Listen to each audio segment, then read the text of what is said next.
Good afternoon, everybody. Welcome to November. We have exactly 5 more days of sanity before they clip our daylight at the end of the day and everybody gets depressed. Right. I don't understand why they do it. Todd, have you figured this out? I mean, this is such low-hanging fruit for a politician. I mean, at least 74% of the people want it to stay like it is right now. The problem back home, Brandon, whenever you ask that question, it's always, well, it's for the farmers. But it's might have been for the farmers in the 1850s. Exactly. Right. Farmers have GPS on their tractors that drive themselves these days. Exactly, with lights on them. Yep. They're not getting up at 4:30 in the morning. I mean, they are. Yeah. I've also heard that it's because the kids can get cold waiting on a bus. I'm like, is that really the worst thing, that our children have a little bit of Depends on things your they have to overcome, toughen them up a little bit? Exactly.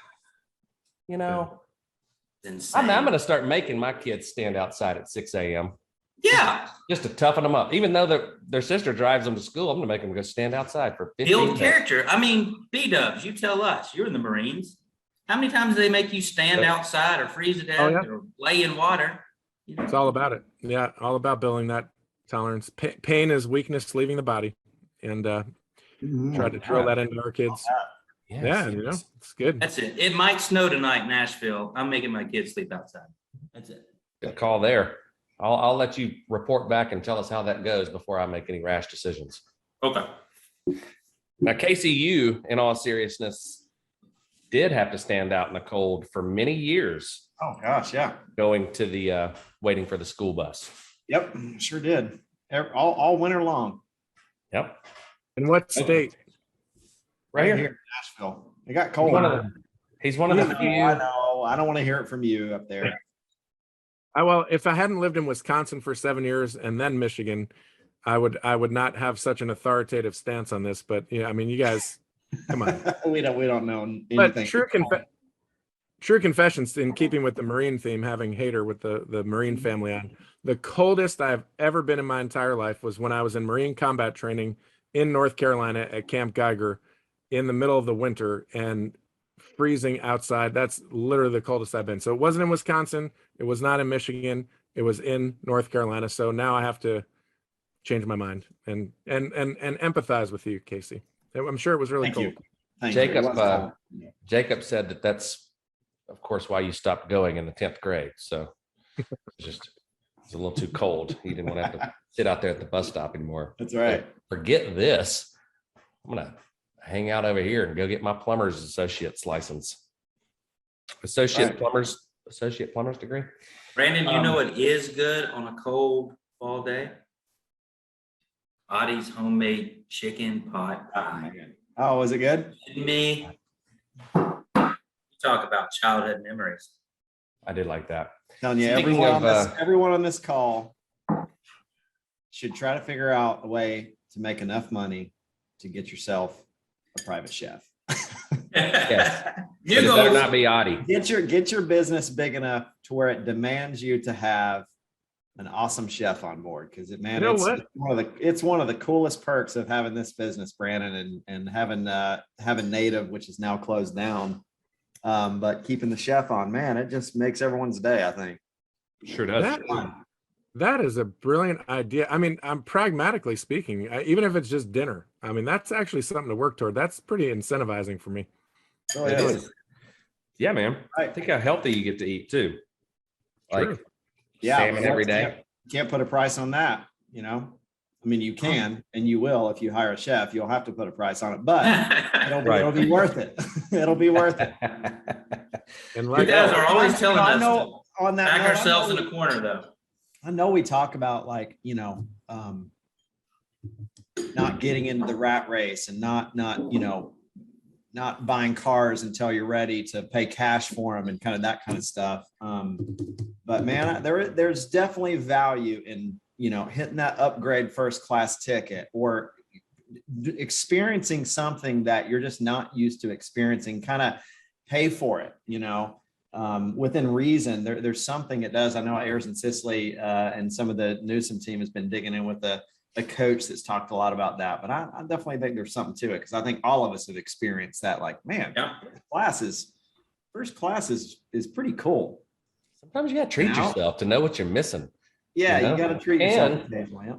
not that we're encouraging this, but I used to always say that ain't nothing like a little bit of debt to get you out of bed in the morning too. A little bit. Sometimes we'll little bit. we'll push Too you much. Too much will keep you in bed. Then you get depressed. Resma's rolling over in his office right now, throwing things. He needs people to keep getting in debt, man, or else we don't have any DFL clients. Exactly. Run out of leads. I tell you, somebody that's doing just that. I don't want to let too much of the details out. I don't know if I have permission to share, but Tim Pinso is doing something really cool. I heard about that. And, good for him. He and I talked for a while yesterday. Lifelong dream of his, hasn't it? He was out in the field writing apps, met with somebody via Zoom that didn't feel comfortable sharing their bank information. He's like, you know what? I'll be there in an hour. He drove an hour out to go see this client to protect her and then get back to the office, and all to personally write to lead the way for his team, but also to pay for an interesting little toy he's got coming over on the boat. I heard about that.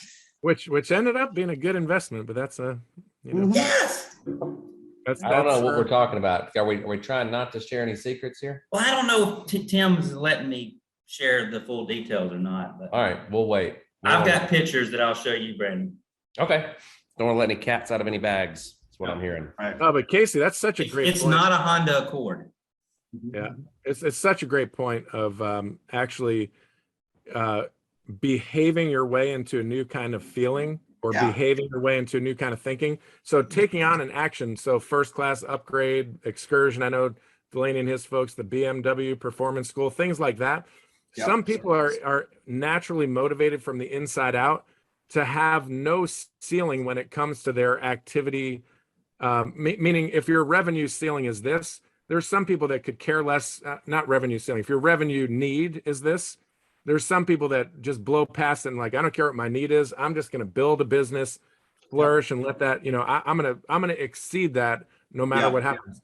Other people, their revenue need is this, and they're actually content just to stop at their revenue need. And actually, like starting to do things like that to actually expand what's possible. Again, I mean, right now, because again, you never know what's going to happen in the world, right? There's all sorts of shifting economical dynamics and economical dynamics. You get what I'm saying? Shifting. Yep. Yeah, there's all sorts of that happening, and you just never know. So wisdom would say, man, if you're that person that stops at that revenue ceiling, at your revenue need ceiling, you've got to find a way to break through that. And this opportunity, I think, is crazy not to press into that. So I think so too.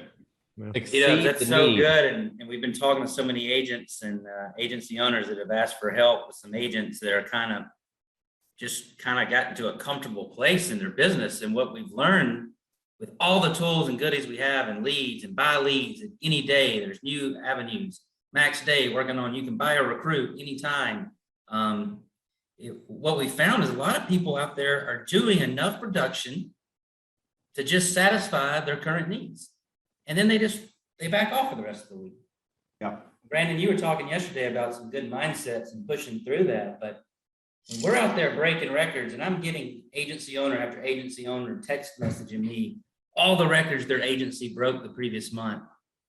None of it had to do with agents doing what they needed to do just to hit a certain number to take the rest of the week off. Yep. You got to push yourself. You got to challenge yourself. You got to go for new heights. Yep. Brandon and I always kind of had, the mindset that we need some reserves. Financially, you need reserves for your business, right? And as your business grows, those reserves need to be a little bit larger. But outside of reserves, I'm not sitting on cash. That's the dumbest thing we could be doing. And so if you find yourself in that complacent seat, it may be that you got some reserves and you just think, I'm set. What you need to be doing is duplicating yourself, staffing up, hiring recruiters, getting ads, like get that money out of the account and invest it back in. Big time. I mean, this thing is the best return you could possibly make. I mean, we're seeing some of you guys getting 50%, 100% return on your dollar, if not more, plus you're actually in control of it versus investing it in the stock market. You actually control your investment And there's a massive tax deduction. It's the dumbest thing to be sitting on this cash. So get it out of your wallet and put it out there to work for you, you know? And from a learning and development perspective, if you're newer and you don't understand that thinking, Brandon and Casey have talked a ton, and I will encourage them to keep talking a ton about cash flow quadrants. But the book, Cash Flow Quadrant, Rich Dad, Poor Dad, actually, even Casey, you've recommended cash flow quadrants. The book Rich Dad, Poor Dad as a 101 for people. Like if you're new and you don't understand the mindset Casey's talking about, from a learning and development perspective, that is an excellent place for you to jump in and actually have that shift of your mind. That'll just rock your boat. That's a big mind shifter. That's also it's an oldie but a goodie. But T. Harv Eker, Secrets of the Millionaire Mind. When it talks about your financial blueprint and your wiring and your relationship with money and how you were raised, and just like mind-blowing stuff. And if you don't understand your relationship with money and how it was shaped by your parents or your upbringing or your surroundings, then you've got to learn to rewire your relationship with money. If you don't, the result will show. So, I mean, that both Rich Dad, Poor Dad, and I think that was T. Harv Eker. Either way, it's called Secrets of the Millionaire Mind, and it talks about your financial blueprint. It's really good. Speaking of Chef, what's up? Hey, say hey to everyone, dude. People haven't seen Chef Audie in a while. Hello. What's up, Audie? How much? Thank you, buddy. That was good. Yeah. French dip next week. French dip. Ooh. Did that really happen? What, the French I dip? think it's happening. I tried to punt it until Monday when I'm there. So one day next week. I don't know if I won, but Yeah. We do an employee of the week here at the home office at Quility, and the employee of the week gets to select one of the meals throughout the week. So Doug Zay picked chicken pot pie today.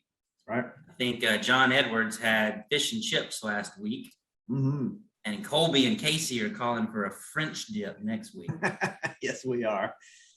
Yes, we are. And I barged in right on somebody else's week. So I'm sorry, Fletch, or whoever I barged. mean, you kind of acted like you owned the company or something, Casey. I don't know what happened. that's a love it or hate it meal, isn't it? I mean, people dipping in that au jus. Some people just there's no middle ground on a French dip, is there? I don't know any haters on that one. I think there's the texture thing. Isn't it like a texture sensitivity? Are you a French dip hater, Brian? Is that what you're No. I love it. I was lobbying for punting it until next week, but all right, enough with the shenanigans, guys. We got off on a kind of an interesting tangent, I think, but we'll turn it over to Max and Hater. But you know, Brandon, I do want to talk about later and just congratulate all of you guys on back to back, like 7 weeks running monster weeks. Like this is the biggest 7-week stretch of over 3+ million weeks we've had back to back like this. So there is massive momentum happening in this company, and we're just a reflection of all of you guys and your records and your leaderboards. And we're just getting texts constantly from you guys saying record-breaking month. Granted, October was a 5-week turn-in, but we threw everything at it, you know, with Slingshot, with the contest, with everything we've all been working so hard for behind the scenes. We just want to say congratulations to everyone, and kind of talk a little bit more about that later. But Max, certainly what you guys are doing is going to help us continue break these records and capitalize on our position right now in this industry. So what you got for us today, buddy? Well, I appreciate it. You know, and just listening to you guys today, it's just almost like deja vu. You know, when you hear about these books and cash flow quadrants and the millionaire book, it made me go to my mind thinking, you know, when I was in a martial arts school, it was mine. I had 200 and something students, but I did it as a hobby. And one of the things that everybody saw me kind of drive up in a Porsche, you know, stuff like that, and they wanted to know what I did. And one of the things that I said to them is, I said, you know, guys, if there was a way that I could, and I put a box in the center of the dojo, and I said, in that box, anybody that followed these 10 steps could become a millionaire. And so the old thing, who would do that? So why am I saying that? The reason I'm saying it is, if you're not willing to read and invest, see, those are the things that you can learn on your own, not having to pay tuition, not having to go to college, not having to do all of these things. But you got mentors and people that are doing it in front of your face and have been doing these things for decades and weeks and months and years. And they have the steps 1 through 10 to become a millionaire. It's laid out right here in our company. And to me, one of the things that will make you do those steps is getting engaged with these type of books. And so that's kind of the homework that I think your family deserves. You have to be willing to pay that tuition. So what is it? This Secrets of a Millionaire book is a crazy book, and it's not a hard read. It doesn't take that long to get through it. The cash flow quadrants, the Rich Dad, Poor Dad, man, when you read these books, if you don't do that after we get off this call and go right now on Amazon and buy both of those books, you're just killing yourself, because these things will change your entire life. And then you can say, I get this now. I can go to that box in the middle of the dojo and do steps 1 through 10, and I can see myself making that million, because the steps are there. You're your own worst enemy between your ears, believing, well, all these guys, they've done it. I've been working since I was a kid. Nobody gave me anything. I had to buy a wrench to fix my transmission. You have to be willing to teach yourself stuff and learn stuff, and not go out arbitrarily listening to Casey or listening to Brian, really, who have the deep experience in what to do to prepare, because they got out here as agents and started on their own, and they blew this thing up. Every single body, believe it or not, no matter what your education is, you can do this. And I think that's what drives me to love to be with this company and work with you guys, is I love to see the success. I love to see you guys succeed. And so today, being back and off for a week, I felt like I lost something because I was gone for a week, and I'm back today, and I'm very, very passionate about getting into more specifics, real detailed specifics as to what can the task be, what's the organizational things that I need to do within my business. Brian said it a million times, and again, I always run things like a business. I don't think of it as just a job, or I'm going to buy a lead and I'm going to go sell, I'm going to make a little commission, and it's a business. And when you realize it, because a lot of people never had a business, Casey, what happens is, we don't think we're business owners. We've always went down and had a job or something, but to have an opportunity to have a business, and then have people like you guys and us give you, business owners, entrepreneurs, people have been very successful. I would have died to have people help me like this. And so pay attention. We're going to get into specifics today. I brought on a gentleman today that I've kind of been working with for a couple of months, and I'm doing this with several other people. But the reason I did that is I want to really dig into your calendar. I want to dig into your schedule. I want to dig into your organizational plan, because you may be producing, you may be buying leads, you need to get your recruiting leads. You got to have your calendar and your time management schedule. You got to have your technology right so that you understand how to do this. So we're going to try to get into some specifics, Casey, with these guys today. But I love the whole conversation this morning. I always like buying a brand new car, a real expensive one. I always did that because I love cars. And so I've had every, kind you can have, and it motivated me, man. At first I would get the smaller monthly payments, and then I get the mediums when then I started getting into the $1,000 a month, was in the 20,000, and all of a sudden I'm like, wow, I can have all of this stuff. And it didn't take that much extra work to get it. And that's really was motivating for me. So I'm also on the don't get into debt thing. And so yeah, you have a game plan. Good news is we got a product. If you do that, we can pay it off pretty quick. So that's pretty cool. Okay, let's get down to specifics. When you made your mind up to come over here, you wanted to make enough money to pay your bills. I know that's the way it was, and that's the way you started. But when you started digging in, you started realizing, wait a minute, where's the real money here? Where if you really are really planning to build a business, and get into the insurance space, because the insurance space is going to pay you for the rest of your life residual income on your personal production. And it's also going to pay you on the people that you recruit in, if you're willing to care about them, help them, mentor them, point them in the direction of how to get trained.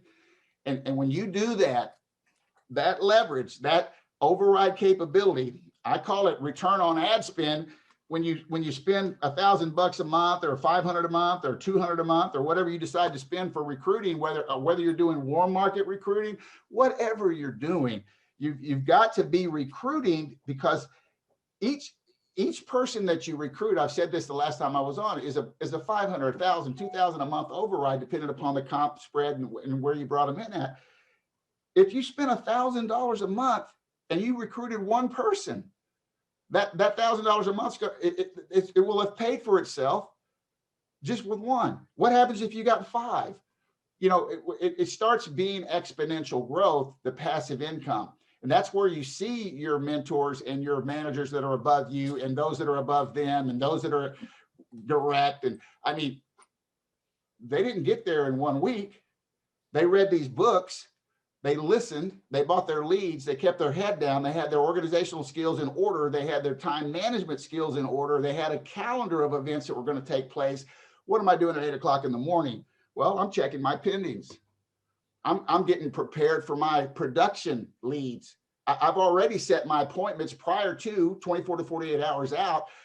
I now have production, but I need time to recruit. I also have to have on my calendar, because work-life balance is so important.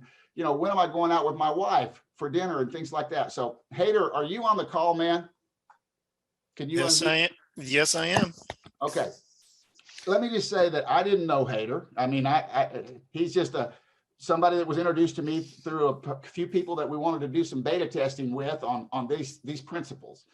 And I was just lucky, because most of the people that have that sign on their wall that Hader has right there, Symmetry Financial Group, most of those people that have those on their wall have made a commitment, haven't they? I mean, they put that on their wall. I love to put that Mercedes on my desk. I knew I was going to have what I wanted to have. And so making those commitments and having that ability to learn leadership skills and read a few books, man, I'll tell you, if Brian came on, we used to do this on my agency. We called it the Book of the Month Club. And let me tell you something. If all you did for your tuition is read one book that Brian or Casey or one of our leaders that really understand this, read, and for 30 days, you could read that simple read. Right. It's going to change your life. And Hader, I know, does that. We've learned in We have somebody that needs to mute on the line. I don't want to be distracted. Hey, Audrey. Yeah, thanks. There There we you go. go. And so what I started recognizing was some of these different people, different agencies, and people that I started working with, and they're not just in one group. I worked with several of them like Hader. But Hader, when we started working together, the thing that I loved you said to me the very first time, and that was, look at me as a clean slate. I'm not going to come with any kind of preconceived notions of what I'm doing. Whatever I'm willing to do and test and try and work short-term and long-term on whatever good recommendations that you can provide me that will help me grow my business. That statement told me, and that really motivated me to know that you were willing to kind of let down your wall a little bit, because all of us have a little bit of ego, but let down your wall and know this. Nobody's smart. I mean, the market tells us what to do. We test, we try different things. We've written scripts. We've got ad content going out. We're always optimizing. We're getting more and more leads in for recruiting. And there's a reason for that. And so I've spent, how long have me and you been working together? I want to say 2-3 months, probably something Okay. like around there. Tell Maybe us a little longer. bit about yourself, Hader. I mean, tell us about you, your family, where you live, And then I'm going to get into real specifics on how to recruit, what you're doing with recruiting, how you're handling your stuff. But I want everybody to hear who you are.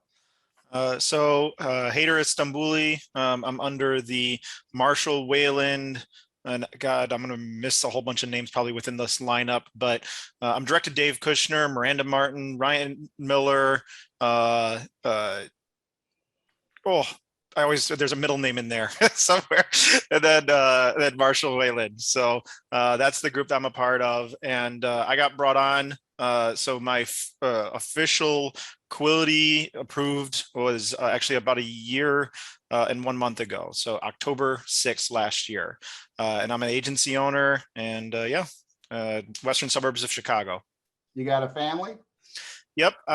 So I've got 2 kids. I've got a 1-year-old and a 5-year-old that, to say the least, I have come accustomed to the 4 to 6 hour sleep cycles, to say the least, because one of the 2 of them is always sick, and one of the 2 of them is always having a nightmare or something of the sort, and it's waking up in the middle of the night and everything. But they are that carrot to put in front of me to say, what do I need to do to make their life great? So, I love that because I know that all of us, some of us are single and some of us are married and some of us have kids and things. I just like to know about people because there's motivational factors that lie there, right, Brian? I mean, being single and wanting to drive and make a lot of money and do the things, you get your own place and you're young, whatever age it may be. But having a family, man, is like what I'm trying to get to here as far as having an agency. You got a family, man. The people that you recruit are your family. I mean, at the end of the day, you're responsible for them. And there's a big responsibility there, meaning this. You've got all the tools to point everybody to, Hader. You just listed the people above you. You've only been here for 1 year. You're an agency owner now. But that work ethic, that character, that morality, that thing that you have that drives you to get up every morning and do the tasks that are needed to be done. You're doing it obviously for your family. You're doing it for yourself. But why did you come? And because I know that we're going to. Thank God they gave me enough time. But you came over here because you were at another place, and you came over here because somebody probably told you could make some good money if you put your head down and work. Is that what happened? Or tell me. COVID changed everything to me to where my original way of making money went away. I lost my business because of COVID. It was all about in-person type of business and activity. And so obviously in the midst of COVID, that could not happen anymore. And that's where I knew some people that were over here, that have been here for many years. I knew Ryan Miller, and I knew all the Miller brothers, and I knew Dave Kushner and Dave Lappin, and I knew all these people, and I knew that they were successful with doing this. So there was never a question of, is this going to work? It was, if they can do it, I can do it. And then it's just a matter of if knowing that they had the capability of doing it. It's just a matter of how much gas am I filling the tank with, how much energy am I putting into it, and that's kind of what I've done. And what's the motivating factor for you, really? So I grew up with my father working many hours. I went from 4 years old all the way through college playing soccer. Thousands and thousands of games I had played, and I could count on one hand the number of soccer games my father attended because of his exhaustion, because he was working so many hours. And so to me, I'm on a time clock, and that time clock is that I want to be able to be at my kids' activities when they're having them. I want to be there rooting them on. I want to be that parent coach to push them forward, because my dad wasn't there. And I remember the times when I was a kid being, hey, I'm there, my mom's there, but I'm the only kid that the dad's not at the game either, and that felt horrible. and so that for me, I want to be, there for my kids' activities, whether it's, I've got 2 girls. So, whether it's playing soccer or volleyball, they probably won't play volleyball because they'll be lucky to be hitting 5 feet tall, but, but gymnastics or whatever it may be. So, I love that. And, I thought it was necessary, and I didn't know that story. And I really appreciate you sharing personal stories with us and everybody here, because we all have a different story and we all have our motivating reasons. But I think the little thing that you read between the lines there was that you knew you needed to do something that was going to get you through a situation that you motivated you, and you saw that opportunity here. And then you had some mentors kind of help you, but it really boiled down to, yeah, I've got the training and I've got all these things, but it really boiled down to your ability and willingness to learn, get trained, and go execute and fail and miss a few appointments and get a few declines and get a charge back and have people that said you felt like were going to be great recruits that didn't pan out, but you just kept getting up every day and you kept doing it. And because I think with this company, it's too obvious that it works. I mean, it's just way too obvious. So it becomes this internalizing thing, Brian. We can get it. We can really hurt ourselves. We can convince ourselves we can't do it, and we know it's right here in front of us. What would you say about that, Brian? That's a great it's a great question. I was we did a little research and recently inside our organization, our agent force, and not surprisingly, like the quality of grit, right? People who stay in this business and break through the barriers and actually, have those moments of just decision where they make that commitment and see increased results, have the quality of grit. And we noticed that some of our newer agents, the 1 year and less, they still obviously rated themselves that they had this quality of grit, which I'll tell you in a minute what that means exactly. But it wasn't quite as high as it was when you see people in year 2, 3, 4, and beyond in this business.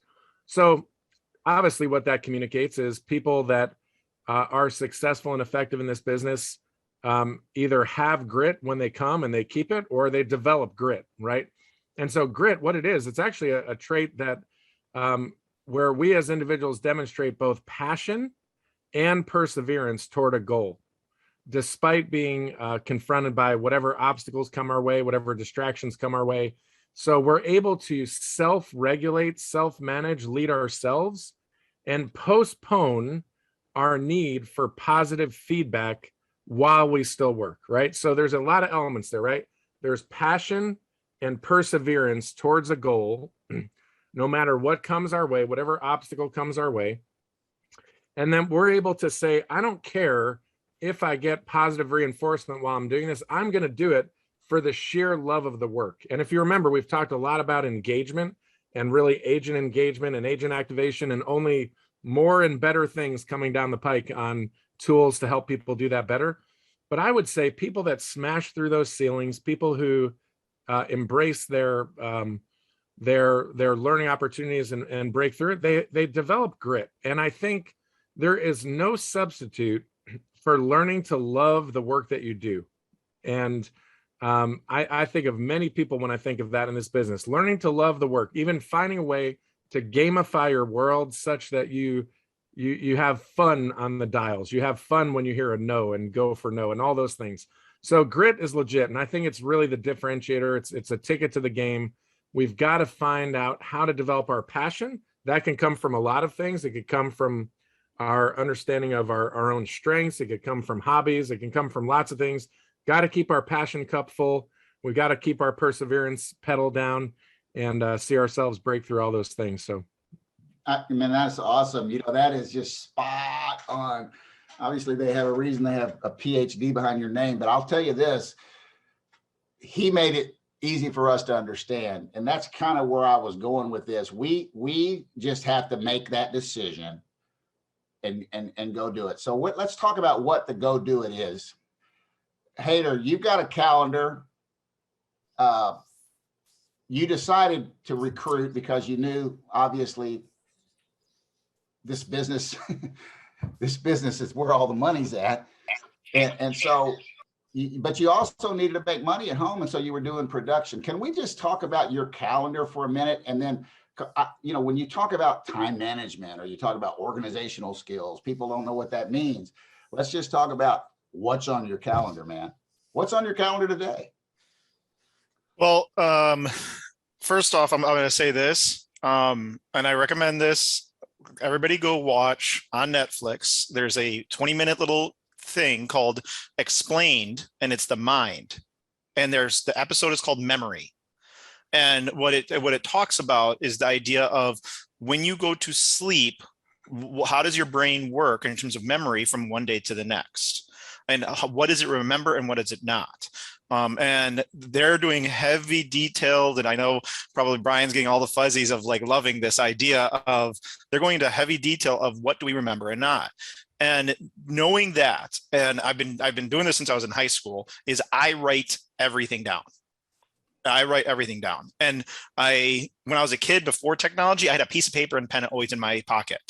Okay. Now that I have a phone, I have at GoTo my notes little piece of paper. I have my reminders little app as well. And I have my Google Calendar as well. And that's because I know that I'm going to forget something. And so I'll share my I can just share my screen and share my calendar of, you know, how my life is. And, you know, we talk about the system of Symmetry, and there's the 4 aspects, and one of them is schedule. Okay, you have to have a strong schedule. And so if I were to, for example, kind of share my calendar, my life lives and breathes off of me reviewing this. My morning coffee, I'm drinking and watching and looking at this. My wife, for example, if she wants me to watch our child, okay, during a certain time, she knows that to put it in my calendar so that then it blocks out. Okay, so everything's about schedule. So I'm reviewing this as my timed appointment type side of things, so that then I'm not messing up. So you can see the single little line items that you see here are interviews that are getting put into here, and I'll go over that of how that's happening. And then I've also then got my my sales appointments all around here, and then, you know, you can see down here, no more appointments. You know what that means? It's bedtime for the kids. And if you're not helping me, I'm going to kick your butt.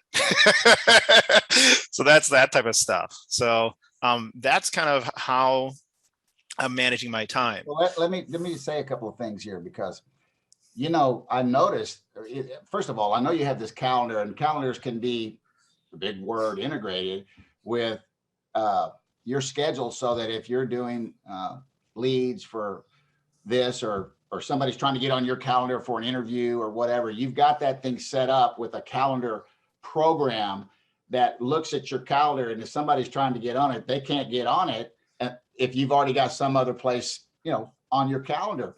What and obviously there's a million different one of these calendar programs you can use. I think you use Calendly, you know, and yeah, you use Calendly, and so he's got it integrated so that he pulls his Google Calendar up, a Gmail calendar, and he puts his home stuff in here for his kids and his wife. He's got his own appointments here. And why is he doing it? Because if somebody's going to go to his calendar link, they're going to look and see availability. What's the most important thing, Hader, would you say, when you're recruiting people as far as your availability goes? Well, you need to have availabilities. That's the first thing.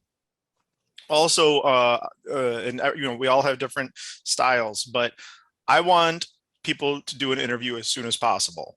100%. Okay. And so as such, you know, it's advocating, it's pushing for same day. So if they are getting called by a first interviewee, then that, you know, my admin will push for a first day interview where their system, they know that they're going to be calling from 9 to noon to try to fill up noon to 6. But then in terms of availability, if somebody wanted to just set up an interview with me, they only have a short limited time. So it can either be, here's the sometimes, and then Thursday, and then you could see Friday, because it's outside of 48 hours, they can't even schedule anywhere later. And you're setting up your calendar. See, there's parameters in these calendars that say, don't allow somebody to go out past so many days. It's like a production lead, right? I mean, are you going to set your appointments on a production lead 4 or 5 days out? No, you're going to set them out 24 to 48 hours out, because you're trying to prevent no-shows. The same thing applies on your calendar availability here. Why don't you talk about that? So within Calendly, you can see when can people book this appointment, and you can say, hey, 2 calendar days, and you could see different variations. You could change it to calendar days or business days ahead of time. How long is the appointment? And then you could say, hey, when is my availability as well? Even you can get into, if you see the additional rules, how soon can they also set up an appointment? For me, it's because I live and breathe by my calendar. Every single time I'm done with one thing, I'm checking my calendar to see what's the next thing over and over again. And so then as such, I have the ability to, if somebody right now wants to do an interview with me at, let's say, 2 o'clock, they can, and it's there. So I'm ready to go, because I always go back to, how am I managing my life? It's back to this. And it's almost, this is me being proactive rather than reactive. I want to be proactive in planning my day and getting ahead of things, rather than reactive of saying, oh crap, I got to go do this. Oh crap, I got to go do this. Oh, I'm behind on this. So Okay, good. well, Let me just chime in real quick. You're tapping into the some of the key principles in our Quility U journey too, that we're going to be making more and more available. But I've got a friend who's friends with Don Cousins, who is the father of Kirk Cousins. Go Pack Go. I don't even know what team Kirk Cousins is playing for nowadays. Is it like the Vikings? But anyway, Kirk Cousins schedules his day in 15-minute increments. Now, he happens to be an INTJ, I'm pretty sure. And so no surprise, the Pioneer Creatives, if you speak our language on that, they're very naturally disciplined. But scheduling your day in 15-minute increments, okay, I'm probably not going to do that. True confession. So I'm not saying we imitate Kirk Cousins' example. What I am saying, though, is there's a correlation between his level of expertise with the football, and not necessarily their winning percentage, but his expertise, right, in throwing the ball. And a lot of that is to do with his disciplined execution, right? So, Hader, your calendar was a perfect example of a combination of a block calendar that also honored what we want to be about, which is that balance, right? Time and money. And you're an agency owner, so this can be done. And you've got white space for when life happens. And I'm assuming, again, a lot of that you'd love to see fill up with appointments, and you're working toward that as well. But man, just to get everyone on this call thinking about if you don't have a blocked, and we do recommend Google Calendar, if you don't have a blocked Google Calendar in your world, like today is the day to solve that. And the Calendly integration is like a bonus. That's a great tool as well that I think, check with your upline and what tools they would recommend. But gosh, really, really important to nail this. And you've done a great job here. Well, I even have, then my team knows that, sometimes, if they're having trouble and whatnot, and they just need to have some time with me, they can schedule a time without having to like, hey, what's your schedule? What's my schedule? What's their schedule? They can just go in there and know when my availability is, and they can just, boom, schedule a time, without, That's it. So, by the way, I couldn't help myself. I went to Netflix, and it was up in terms of the memory episode thing, but never mind, it just went away.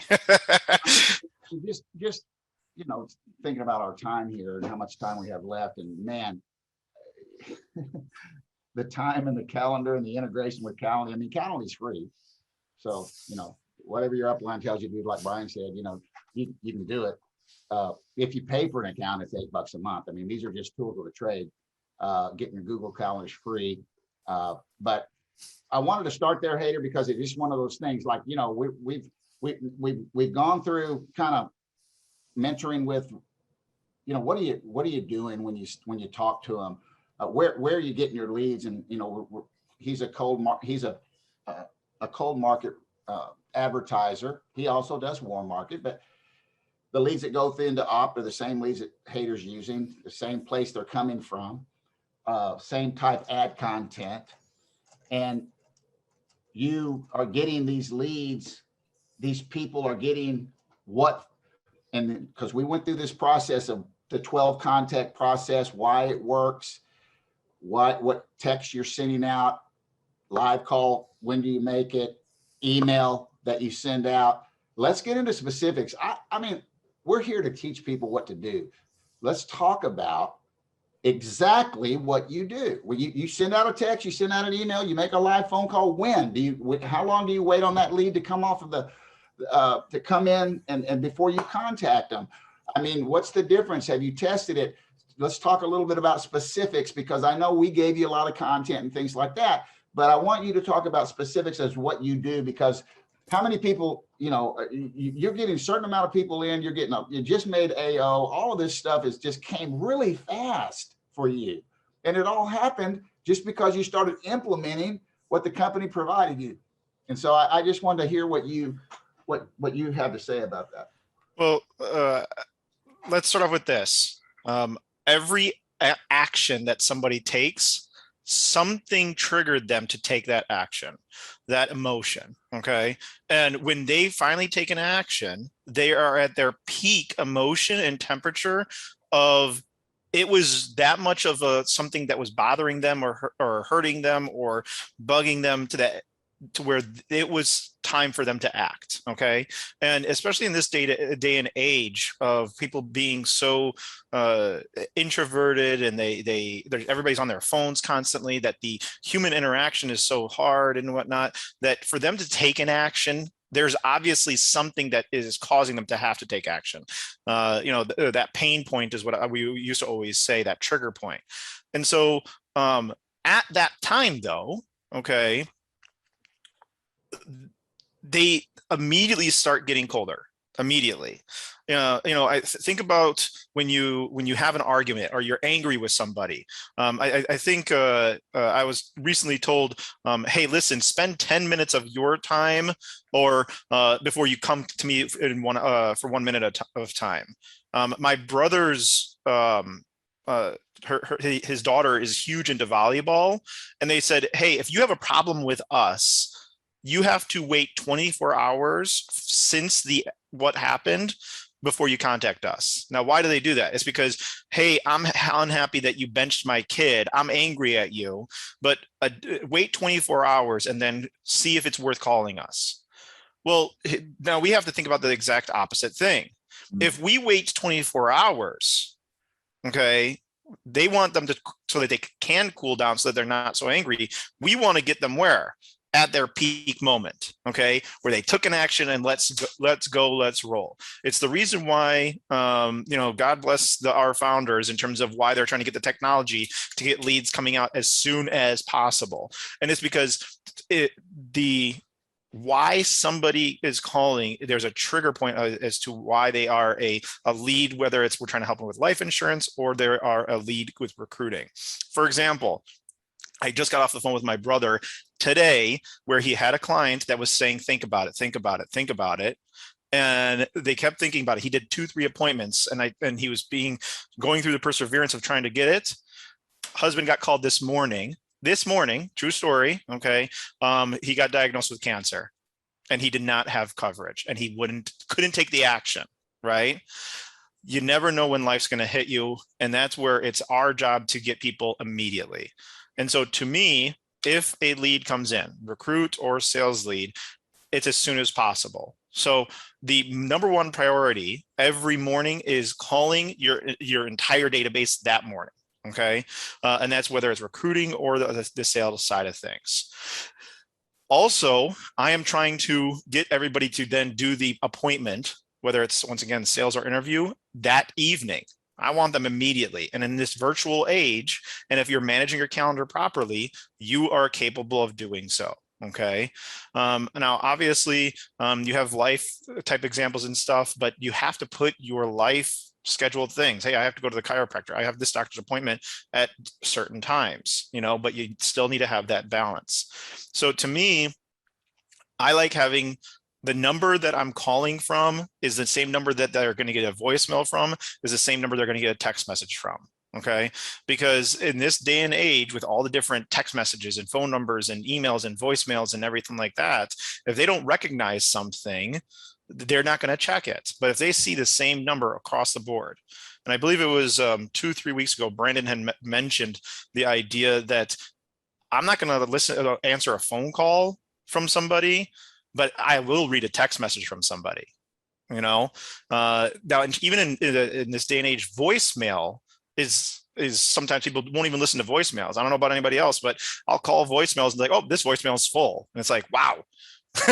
So to me, it's immediate, instantaneous call, voicemail, email, all in one thing, and text message, all in one thing in the morning as soon as I get it.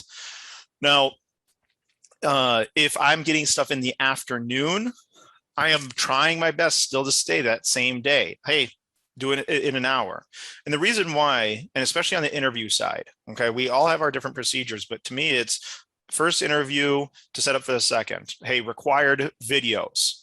You have to think about this. If you're not doing the interviews instantaneously and you say, go watch this videos, okay? And Max, you and I are using about 5, 6, 7 minutes of videos. The corporation is using those, and anybody has access to use those as well. Yeah. So those 7 minutes of videos, if you tell them you have an interview in 3 hours, they're going to watch it now. But if you're going to have an interview tomorrow, what are they going to do? Are they going to watch them right now, or are they going to say, I'll watch them tonight? Once again, going back to the psychology of things. Then when tonight happens, does life happen to anybody? I don't know about anybody else. Life happens to me all the time. Okay. Exhaustion happens to me all the time. And then the next day when you do the interview, they don't watch the videos. So that's where, to me, I'm trying to compress and get things as soon as possible done while they're in the heat of the moment. So, and there's a process behind it. There's a real reason why we put certain videos where we put them at. And we rotate those, and it really makes a big difference in what's being said in the content and what's being said, because we're interviewing them, we're instructing them to do things. We want to find out if they're even willing to spend 5 minutes and watch some videos before they get on an interview call with us, because it's going to pre-sell them for us.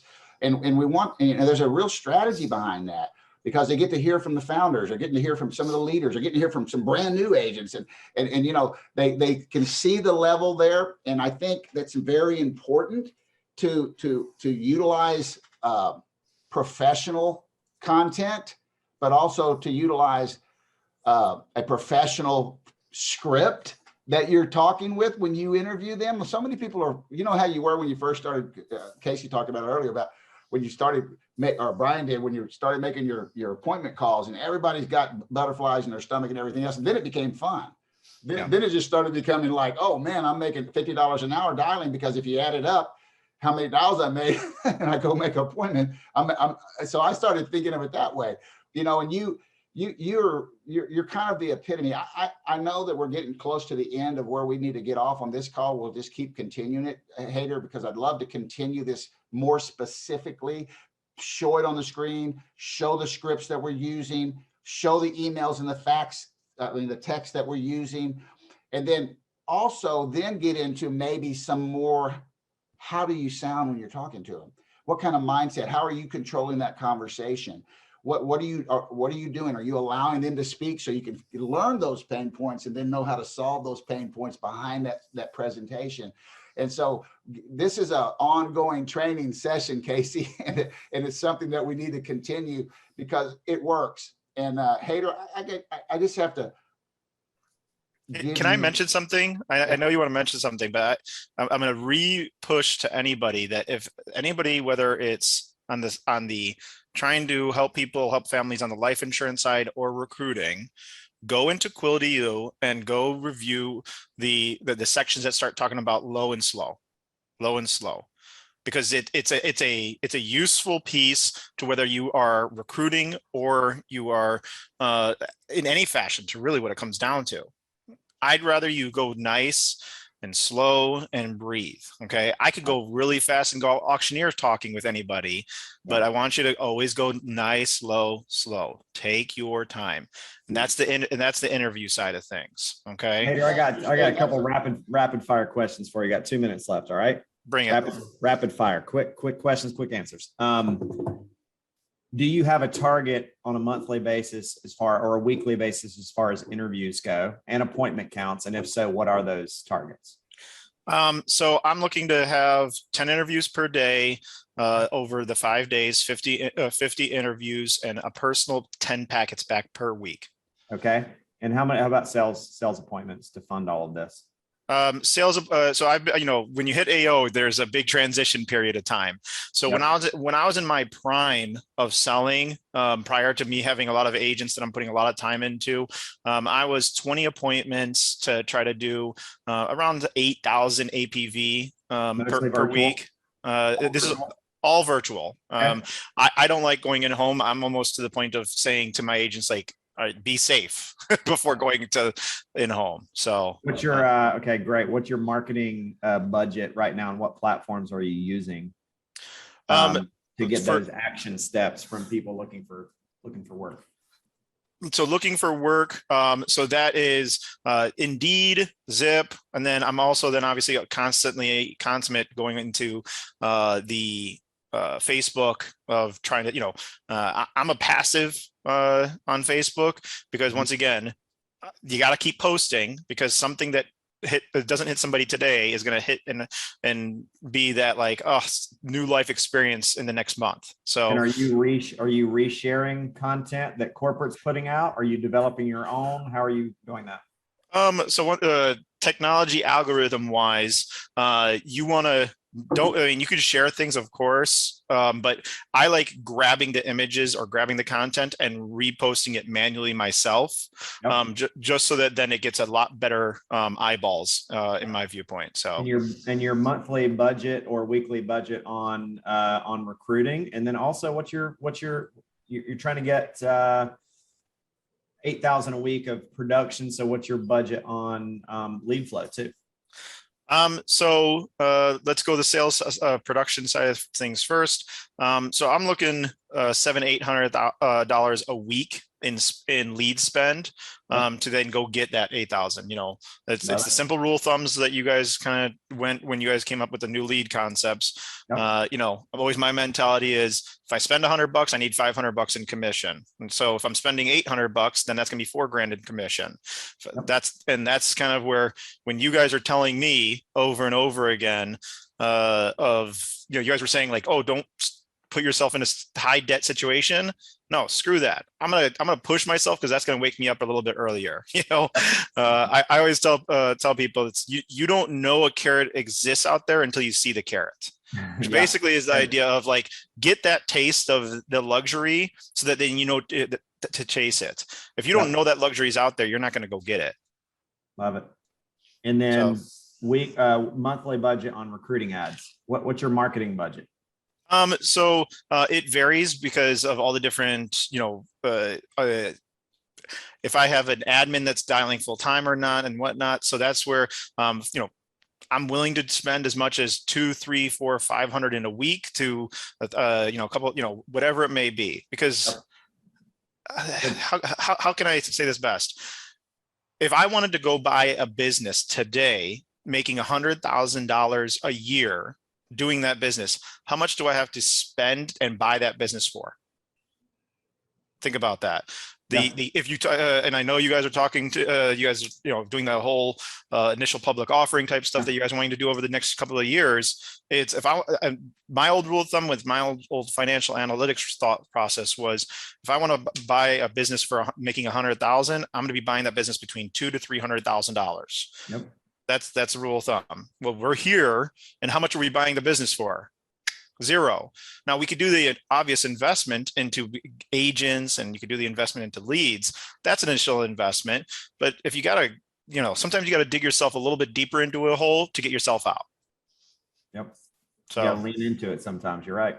Absolutely. Man, we could do this rapid fire for another hour and still not even scratch the surface, but we got to roll into the national call. Max, super glad to have you back, buddy.